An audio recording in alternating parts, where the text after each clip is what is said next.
Nós estamos estudando a carta aos Romanos, às quintas-feiras. Abra comigo a sua Bíblia em Romanos, no capítulo 6. Hoje nós veremos como morremos para o pecado, para o mundo, e somos vivificados para Deus em Cristo Jesus. E qual o significado, a essência disso? O que significa morrer para o pecado e viver para Deus? Por intermédio de Cristo Jesus. Nele, em Cristo Jesus. Romanos capítulo 6, a partir do versículo 1, nos diz assim: que diremos, pois? Permaneceremos no pecado para que seja a graça mais abundante? De modo nenhum. Como viveremos ainda no pecado, nós, os que para ele morremos? Ou porventura ignorais que todos nós que fomos batizados em Cristo Jesus, fomos batizados na sua morte? Fomos, pois, sepultados com ele na morte pelo batismo, para que, como Cristo foi ressuscitado dentre os mortos, pela glória do Pai, assim também andemos nós em novidade de vida, porque se fomos unidos com ele na semelhança da sua morte, certamente o seremos também na semelhança da sua ressurreição, sabendo isto, que foi crucificado com ele o nosso velho homem, para que o corpo do pecado seja destruído e não sirvamos o pecado como escravos. Porquanto quem morreu está justificado do pecado. Ora, se já morremos com Cristo, cremos que também com ele viveremos, sabedores de que, havendo Cristo ressuscitado dentre os mortos, já não morre, a morte já não tem domínio sobre ele, pois quanto a ter morrido de uma vez para sempre, morreu para o pecado, mas quanto a viver, vive para Deus. Assim também vós considerai-vos mortos para o pecado, mas vivos para Deus em Cristo Jesus. Não reine, portanto, o pecado em vosso corpo mortal, de maneira que obedeçais às suas paixões, nem ofereçais cada um os membros do seu corpo ao pecado, como instrumentos de iniquidade, mas oferecei-vos a Deus, como ressurretos dentre os mortos, e os vossos membros a Deus como instrumentos de justiça. Porque o pecado não terá domínio sobre vós, pois não estáis debaixo da lei, e sim da graça. Até aqui. Bendita é a palavra de Deus, que nos fala sobre um milagre espiritual, tão distante do nosso entendimento humano, pequeno, ínfimo. Sequer nós poderíamos imaginar um dia, nós que somos, por natureza, escravos do pecado e da morte, que um dia pudéssemos vencer esse adversário tenaz, que insiste em nos amedrontar, que insiste em tirar muitas vezes a nossa paz a morte por causa do pecado. A morte que antes era a nossa pior inimiga, para nós, os que somos de Jesus Cristo, agora tem para nós uma outra conotação. Paulo faz um jogo, aqui usando essa palavra morte, faz um jogo de palavras, usando morte, para nos convencer, pela sã doutrina e pelo toque do Espírito Santo, de que agora a morte não é mais uma inimiga, mas é uma amiga. Agora há apenas uma morte com a qual nós devemos nos preocupar: morrer para o pecado. Morrer para o pecado. O cristão está morto para o pecado. Que diremos, pois? Permaneceremos no pecado para que a graça seja mais abundante? De modo nenhum. Como viveremos ainda no pecado, nós os que para ele morremos? Isso significa dizer, em primeiro lugar, que o pecado não é mais o dominador do nosso ser, que nós não somos mais escravos do pecado, que o pecado não tem mais a sentença da morte sobre nós, nós morremos para ele. O que isso significa? Se coloque na posição aqui do pecado, imaginando que o pecado seja alguém no texto. Quando é que nós dizemos que alguém morreu para nós? Não existe mais para nós. Não existe mais para nós. Nós estamos fora do alcance do pecado. A maldição do pecado não nos alcança mais. O salário do pecado é a morte. O pecado destrói, afasta de Deus. A consequência dele é separação, ausência de vida. Não mais sobre os que são de Jesus Cristo. Que maravilha. O pecado não nos alcança mais.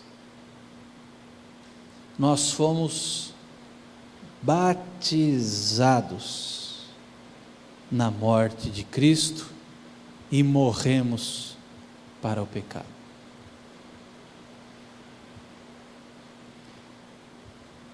As unhas sujas do pecado não nos alcançam mais. Nós morremos para o pecado.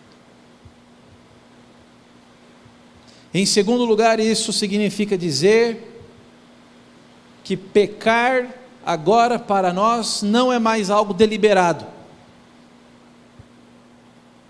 Permaneceremos no pecado para que seja a graça mais abundante? Esse é um pensamento tolo.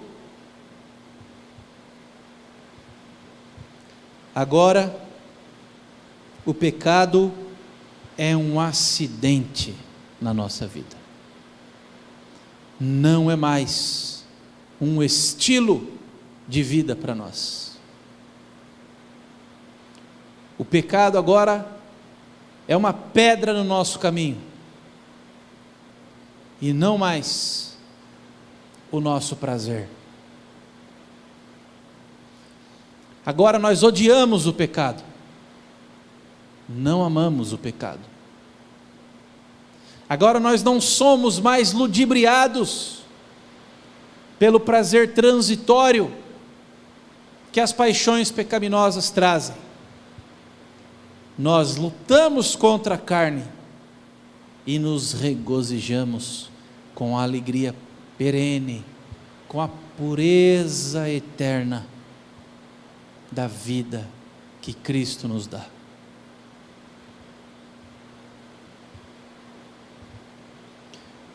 O cristão está morto para o pecado. Não é mais escravo do pecado. E o pecado não lhe traz mais prazer. O cristão não se entrega ao prazer do pecado. Luta contra. E vence. Vence.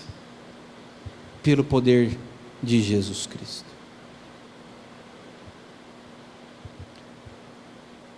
Isso se dá no verdadeiro batismo. O batismo perfeito. Paulo diz: ou porventura ignorais, no versículo 3, que todos nós que fomos batizados em Cristo Jesus, fomos batizados na sua morte. Fomos, pois, sepultados com ele na morte pelo batismo. O que é batizar-se? Qual é o símbolo do batismo? Jesus, quando encontrou Nicodemos, que era mestre em Israel, na calada da noite, às ocultas, escondido, que ali Nicodemos tinha vergonha de Jesus ainda.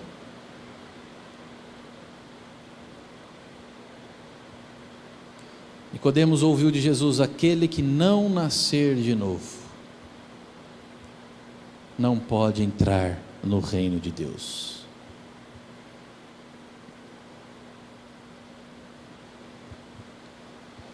O que é preciso para nascer de novo? Morrer.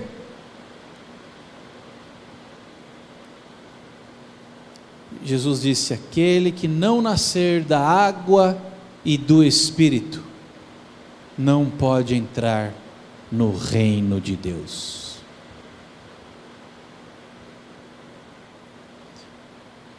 Esse diálogo está no capítulo 3 do Evangelho de João.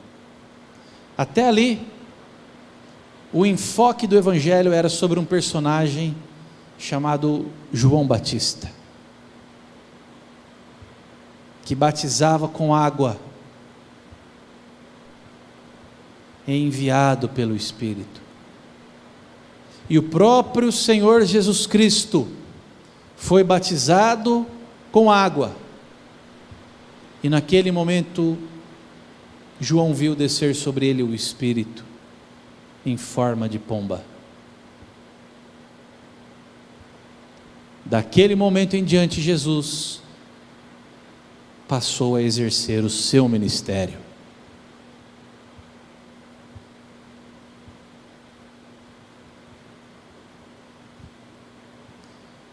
É em Cristo que nós somos batizados. Na morte dele, nós morremos para o pecado e renascemos para Deus.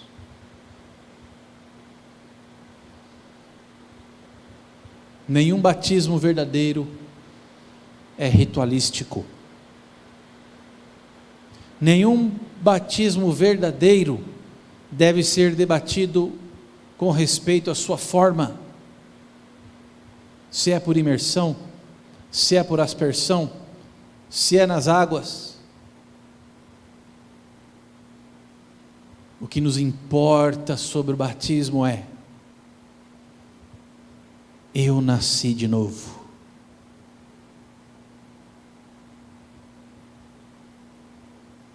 Nasci de novo, regenerado.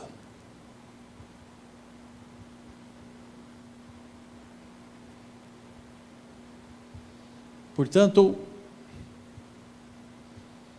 o batismo é invisível.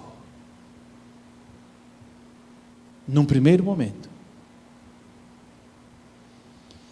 aquele que é batizado primeiro tem no seu interior uma mudança. Depois, aparece aqui no exterior os frutos desse batismo. Mas tende a aparecer. Porque como Paulo diz aqui, nós somos batizados na morte de Cristo, mas para viver uma nova vida. Porque nós não somos batizados na morte de Cristo e ficamos sepultados nela. Como Cristo, nós somos sepultados nessa morte, mas ressuscitamos com Ele também, para viver uma nova vida. Alguém que vem até a frente da igreja, recebe água sobre a sua cabeça, mas quando sai, continua vivendo da mesma forma, não foi batizado. Participou de um ritual. Alguém que vai até a frente da sua igreja, desce as águas, sobe, simbolizando isso, renascimento, sai pela porta de sua igreja e continua vivendo a mesma vida, afundada no pecado, não demonstra frutos do batismo verdadeiro. Agora, mesmo alguém que nunca teve água derramada sobre sua cabeça e que nunca teve a oportunidade de descer as águas numa igreja, mas que foi sepultado para a velha vida, morreu com Jesus Cristo, e nele, na sua morte foi batizado, e nasceu de novo, assim como nosso Salvador, ao terceiro dia, despertou do sono da morte, para viver eternamente. Esse, que desperta da morte e do pecado, porque morreu com Cristo, e vive uma nova vida, este dá frutos dignos de arrependimento, e foi batizado. Não é preciso água sobre a cabeça, não é preciso ritual, mas é preciso mudança interior, nova vida e frutos que demonstrem uma vida para sempre, à semelhança do Cristo glorificado. Aquele que nasceu de novo tem um objetivo em sua vida: ser mais parecido com Jesus.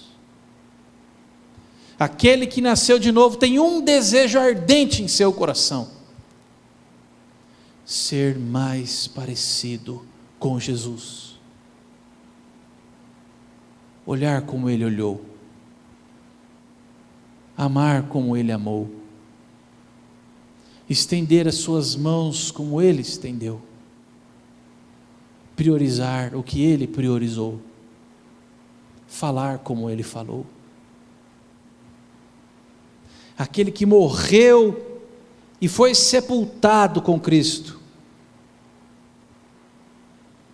morre para o pecado, mas recebe também da sua ressurreição a nova vida. Meus queridos, tem gente esperando pela vida eterna, tem gente aguardando pela vida eterna, dizendo: não vejo a hora de desfrutar da vida eterna, como se ela ainda não tivesse começado. Ah, meus amados irmãos e irmãs, a partir do momento em que morremos para o pecado, batizados na morte de Jesus Cristo, e a partir do momento em que a pedra rolou daquele sepulcro, e nós nos aproximamos da Páscoa, a partir daquele momento todos nós ressuscitamos também, para viver uma nova vida.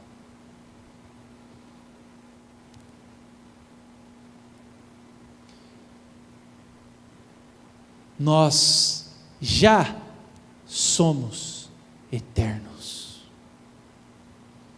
Hoje, o que nós fazemos já ecoa pela eternidade. Hoje, já é possível, pelas palavras de Jesus, juntar tesouros no céu. Hoje, pelas palavras de Jesus Cristo, já é possível viver o reino de Deus eterno, o reino de todos os séculos, como filhos, como herdeiros, uma nova vida no reino de Deus, aqui já agora, esperando, aguardando a consumação. O ainda não, que vem, e vem sem demora, mas já, hoje, vivemos para sempre uma vida à semelhança do Cristo glorificado, e isso é muito importante na teologia paulina, porque quando ele escreve aos Coríntios sobre a ressurreição no último dia, ele diz que lá na parousia, nós ressuscitaremos com um corpo glorificado à semelhança do de Cristo. Então a vida que já hoje vivemos em Jesus Cristo, é significativa, é para sempre, é eterna. A morte para nós agora é amiga, não é mais inimiga. Morrer para nós agora é lucro. Isso é muito importante na teologia paulina. Aquele que estuda e crê com todo o seu coração na sã doutrina do apóstolo, não teme mais a morte. A morte para nós agora é esplendor, é júbilo, é festa.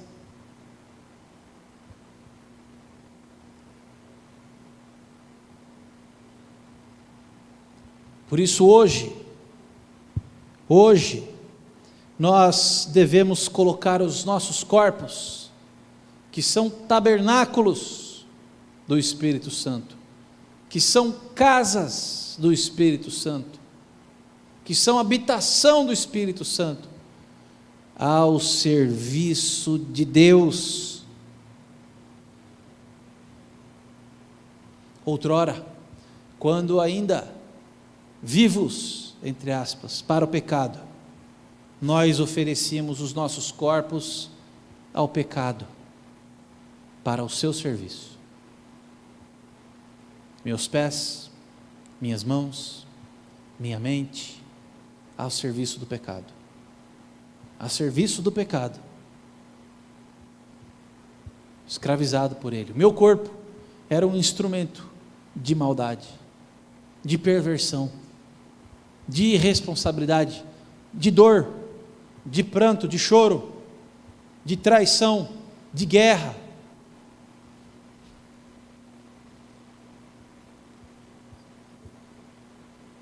Depois da nova vida,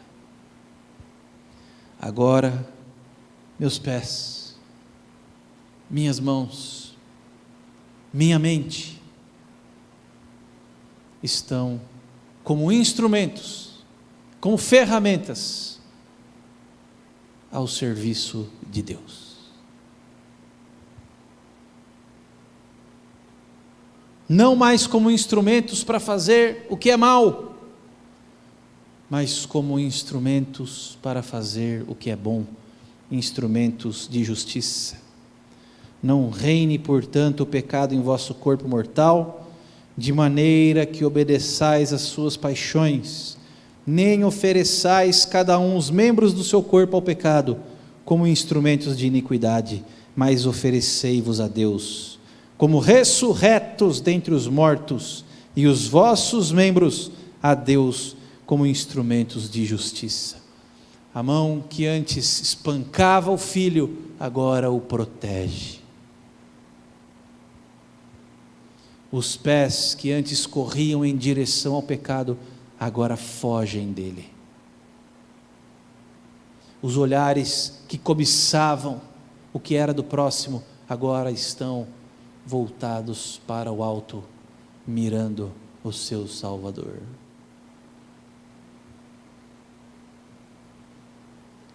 Agora, os nossos corpos são ferramentas benditas que Deus usa para consertar, para construir, para edificar. Nossos corpos não são mais armas nas mãos do pecado para matar e para destruir.